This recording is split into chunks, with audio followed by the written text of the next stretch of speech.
Hand over your motorcycle keys. That's what a 17-year-old kid said to me as he walked straight into my garage waving papers like he was some kind of federal marshal. He said the HOA had determined my Harley was a violation and would be confiscated. And here's the kicker. Less than 48 hours later, I was in handcuffs accused of assault. My reputation shredded and half the neighborhood convinced I was a dangerous veteran. My name's Jacob Campbell. I'm 52.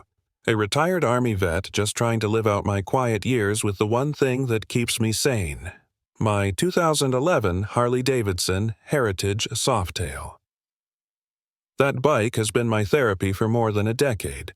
Chrome polished so bright you can see your face in it, leather seat worn from countless rides, and an engine that still purrs like it was built yesterday. My Saturday ritual is simple coffee in one hand, rag in the other, wiping down chrome until the world fades away. That peace got shattered the morning a kid named Tyler Wright marched into my garage like he owned the place. No knock, no hello. Just a 17-year-old with a folder full of highlighted HOA documents, photos of my house, and the arrogance of someone 3 times his age. He looked me dead in the eye and said, "Mr. Campbell, the HOA has ruled this motorcycle violates Section 4.2.7.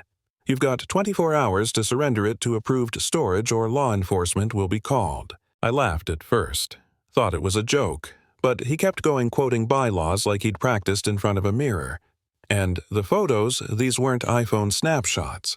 These were professional surveillance shots of my riding schedule, my garage layout, even sightlines around my property. Who gives a teenager surveillance files on a veteran just so he can play lawyer? I tried brushing him off, but then he did something deliberate. He pulled his keys out, dragged them across the leather seat of my Harley, slow making eye contact the whole time. It wasn't an accident. He wanted to see if I'd explode. I clenched my jaw so tight I thought my teeth would crack, but I didn't give him the satisfaction. He smirked and said, "My mother will be here tomorrow to finalize the transfer," then walked off like he'd just accomplished a mission. Next day, right on time, Melissa Wright showed up. Tyler's mother, the president of our HOA. A Karen in a charcoal suit with a leather briefcase and an attitude that could bulldoze a courtroom. She claimed she wasn't acting as his mom. Oh no, she was the HOA's compliance consultant.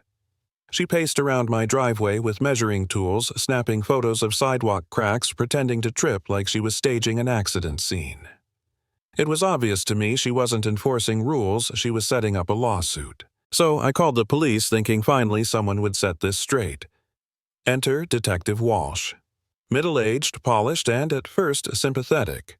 He took notes, nodded at all the right places. Then he leaned in and said, "Veterans sometimes struggle with neighborhood disputes. Civil mediation might be the best way forward." Something in his tone made my gut twist. Was he suggesting I was the problem? I went to bed that night second-guessing everything. Was I overreacting?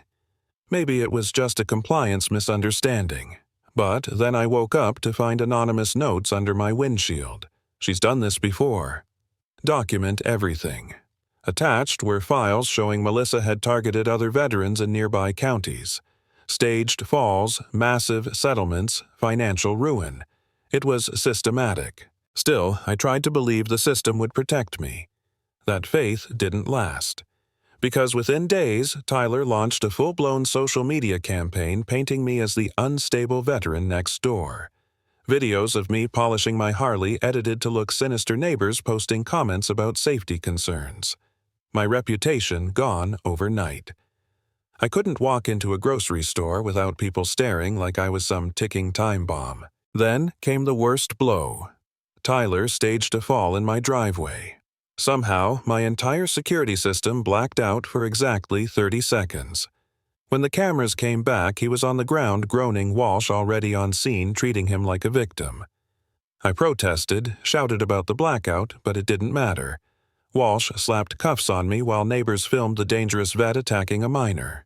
That walk of shame, handcuffed Harley behind me, neighbors whispering, burned worse than any wound I ever took in combat. By the time I hit county lockup, Melissa had already filed a $500,000 lawsuit.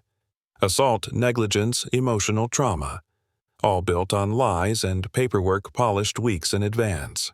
And sitting in that concrete cell, I broke. I stared at plea bargain papers thinking maybe if I signed this nightmare would end. I actually asked myself maybe I did overreact. Maybe I was too aggressive, too paranoid. I was ready to admit to something I never did just to make it stop. That's when she appeared. A young woman I'd never seen before. She slid a note through the bars. I know who's behind this and I know how to stop them. But first, you need to know the truth about Tyler.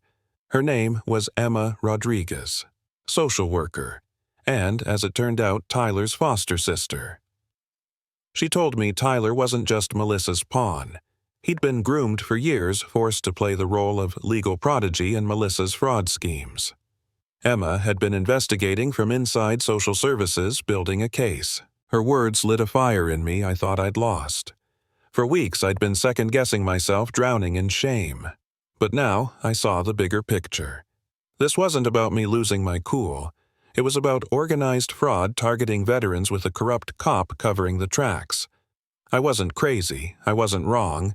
I was prey, and I'd been trained my whole life not to roll over when hunted. Emma put me in touch with someone else, Mark Johnson. I thought Mark was just an old buddy from the Capitol. Turns out he was the state attorney, and he'd been secretly investigating Walsh's gambling debts and ties to Rolling Hills Casino. My nightmare wasn't just evidence, it was the missing piece of his corruption probe. So we set a trap. The next HOA compliance hearing became ground zero. I walked in wired with surveillance gear, Mark's team stationed throughout the room, Emma ready with protective custody orders for Tyler. Melissa strutted in briefcase, swinging Walsh hovering at the door like a bodyguard. She thought she was about to strip me of my bike and my dignity in front of the whole community. Then Emma stood up calm but fierce and looked Tyler straight in the eye. "You don't have to lie anymore. The state will protect you. I swear I saw the kid's armor crack in real time." His voice shook as he said, "I'm sorry. She made me do it." Years of coaching collapsed in seconds. He spilled everything: how Melissa targeted veterans for their disability benefits, how Walsh covered evidence, how they rehearsed accidents to squeeze settlements. Melissa's face drained of color. She tried to regain control, claiming Tyler was confused, traumatized. But the wires were recording every word. When she barked, "Shut up, Tyler," it sealed her fate. Mark's team swarmed.